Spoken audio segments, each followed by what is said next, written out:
Buhay, Gen Z Philippines. Saludo ako sa tapang ng ating mga Gen Z. Ipinamalas nila nitong September 21 to 23 hanggang ngayon. Wala na tayong aasahan sa ating militar. Ayan, si Bronner ay nilamon ng pera. So, rest assured na resign the hard way ang solusyon para bumaba ang bangag. Marines na lang ang natitira na may konsensya. The rest, nalamon na ng pera. Pipi, bulag, walang nakikitang problema.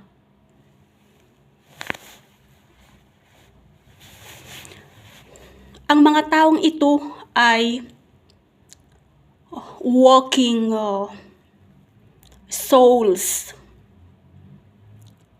sa impyerno very now. Why? Nawala ang konsensya at milyon ang pinapatay na Pilipino dahil walang konsensya.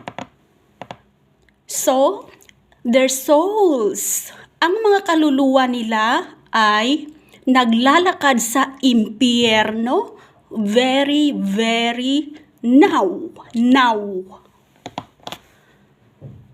Ano ang gawin natin? Pangungunahan tayo ng Marines at mga retired general na may natitirang konsensya at isasalba ang future ng inyong mga anak, apo. Kawawa naman sila kung hindi tayo gagalaw ngayon, now.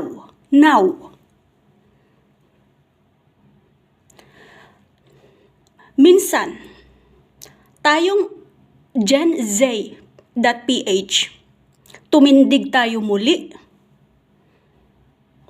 at susugod tayo. Makipag-coordinate na tayo sa Marines at mga retired general. Dahil walang pakundangan, patay ang kaluluwa, walang konsensya. As in, totally wala.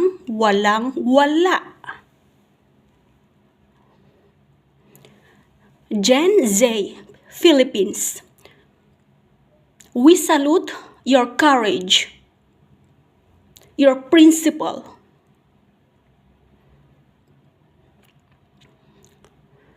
your voice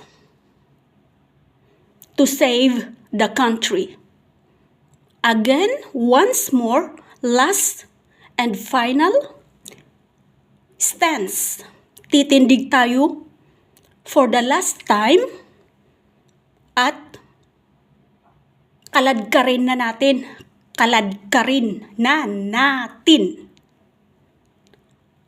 Ayaw ng graceful exit, hard way, granted. Let's go.